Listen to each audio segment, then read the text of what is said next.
Good morning, Drea. Rob Cesternino, very nice to talk to you. Good morning. Drea, so much to go over with you. Of course, you had one of the most memorable exits from the game last night. Was that all spontaneous or was any part of that pre-planned? It was all spontaneous. Yeah. Did you have any sort of suspicion that the tables might get turned on you at that tribal council? Oh, I totally knew. Yeah. You knew. Yeah, 100%. I I've been out, my name was out there pretty much every tribal, and I would just maneuver out of it some way, somehow. And I knew that if Lindsay was safe, it was me. Like Hmm. 100%. Yeah. Yeah. So were you rooting against Lindsay in the do or die? Oh, yeah, Yeah. obviously. Hmm. I wanted her to die. Yeah. So, Drea, can you tell me about when you told Mike that you thought Mike would win? Did you intend that to be a kiss of death, as Mike said? Yes. Okay, good, good. Okay. Um, Talk to me about the decision to tell Omer about the knowledge is power. Yeah, I was closer to Omar than most people think, Yes. or that you guys see. And we connected on personal things, like very personal, like outside of the game issues and values and beliefs. And I supported him. And so in a game where you can't trust anyone, and I knew that everyone was against me at that point once High was gone. Um, I knew he was a strategic player, and I knew that like it was in our best interest to at least try to play together for as long as we could, and then we could slit each other's throats later. But like maybe like right now, help Yeah. me, help you type thing, So I was hoping that that would come, but clearly I trusted him more than he trusts me. Yeah, so Dre, last week when I talked to High said that his final three that he was working with was himself, you, and Omer. So are you saying that for you, that was the same three that you were trying to get to the end with? It was until I realized that I would even vote for High, Hmm. and I was like, I can't sit by him. Yeah. I like him. Hmm. Everyone else likes him. I need to get rid of him. So like that's Kai was just an amazing player. So I needed him to go. Yeah. It had seemed like to me that you and Lindsay were becoming closer as the game went along. Was that how it was on the island as well? 100%. Lindsay was the one person who told me that Mike was putting my name out there. And we were actually going to be working together. And I think that I would have gotten far with Lindsay. Um, excuse me, the do or die pretty much sold our fates. When she went down first, we were no longer able to work with each other because I knew that it wasn't her, it was me. Yeah. Had there been any sort of talk about what the vote was going to be had there not been do or die for that round? I knew it was going to be Jonathan or me. Yeah. And I so, knew it was always going to be me. yeah. And did Lindsay play the do or die from your perspective because that somebody had to beat Jonathan? I think that her and Jonathan have this like weird relationship going on where they're extremely competitive with each other. Hmm. And we all knew that ultimately it would be the two of them. Like we went on to the side and we were like, we knew Yeah. like they're just extremely competitive with each other. Whereas I was just like, I'm weak. I'm weighing the risks, costs, benefits for me, and it's not going to end in my favor. I'm Yeah. starving. I'll probably pass out, get medically evac. So my mind was in the game, not so much like emotionally, can I beat this guy? Hmm. Yeah. You talked about a couple times about being allergic to coconut. Just how hard was that for you over the course of the game? Oh my God, it was so hard. And then like hearing them complain about eating coconut all the time. They're like, oh, I have to eat this whole coconut all by myself. And I was just staring at them eat. And it would just be like, I was so pissed. Drea, can you talk a little bit about going back to the night that you and Marianne made the stand at Tribal Council about the Black players being voted out of the game one by one, and just talk a little bit about how you were feeling going into that Tribal Council? Because one of the things that I never really got to find out was, did you know going into that Tribal Council that you were being targeted by the people that were coming for you, including Jonathan? Yeah, I did not trust them. Yeah. Yeah. Like I said, I always knew that my head was out there. Um, I actually tried to work with Tori again at that tribal. I was like, Tori, let's work together. Like, let's get one of these Taku guys out because I think they're closer than we know. And she's like, yeah, yeah, yeah. Obviously, she's lying to me, but I really wanted to work with Tori. And like, I had a feeling that she still didn't want to work with me. So I was in there thinking like, she's still lying to me. So I'm probably going to use my idol. So I was already planning on using it going into it. And then it was a real situation. What you saw is really what I felt. I was very true to myself in this game. I couldn't hide my feelings. Yeah. I was hungry. I was blunt. I was just emotional, and I felt like I knew that it was me, and I knew that they were telling me that it was Marianne. Yeah. So they didn't show this, but at one point I said, Marianne, if it's not me, it's going to be you. Yeah. I'm going to use my idol. You have to use yours.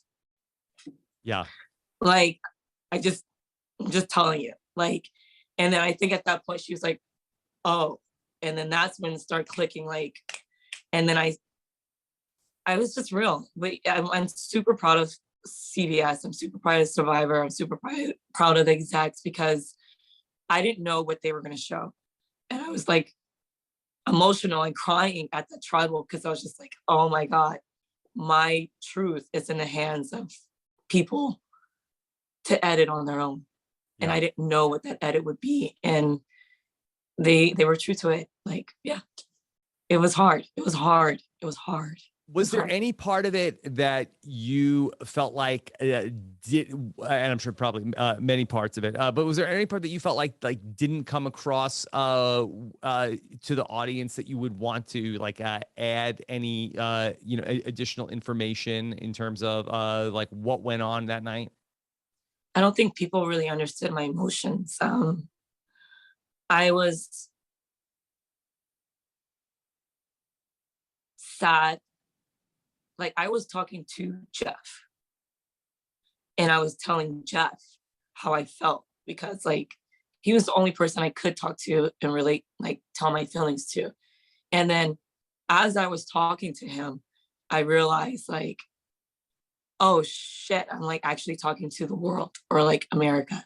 Mm-hmm. And at that very moment, I realized like, this isn't like this intimate setting that I'm feeling very intimate in. This is actually a very real and large platform. And I'm actually being 100% vulnerable right now. These people are actually making me feel very alone because they were all voting for me. All of them were voting me out. And I felt alone. I felt emotional. I knew at that very moment, I can't explain why, that I had lost the game. Because I knew that like I had made such a big stand that like there's no way anyone would ever want to be in the top 3 with me, right? So my tears were basically just like all of that wrapped up in one. And I was just like, man, there's a lot happening here. There's a lot happening. How did your relationship with Marianne change in the game after that night? It didn't really change. Mm-hmm. Marianne was closer to Jonathan and Lindsay and Omar. Like, I hardly really even talked to Marianne, game plan or anything like that. She would only talk to her Taku people. So mm-hmm.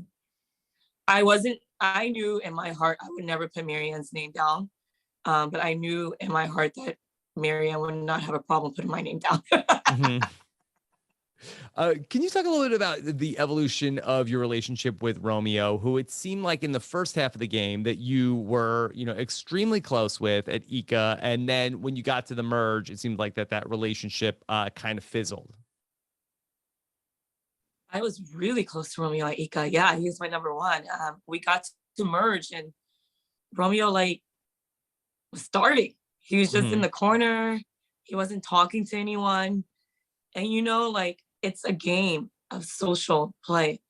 And so I was doing all the legwork for us. Like it turned. Like at Ika, he was doing a lot of social work and I was doing a lot of the strategic, and like we play off of each other. And then it just switched at merge and I was doing all of the work.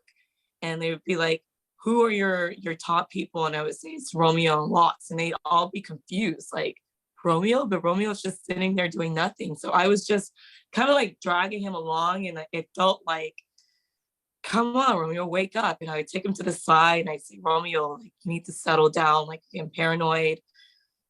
I can't, like, there's only so much I can do. And then I just had to get to a point where I'm just like, I'm playing a game for $1 million. I can't coach this guy up to like talk to other people so that he could beat me. Like, that's stupid. So I needed him to just, like, what do you expect? Like, I can't like carry someone. And ultimately, he outplayed me. So kudos to him.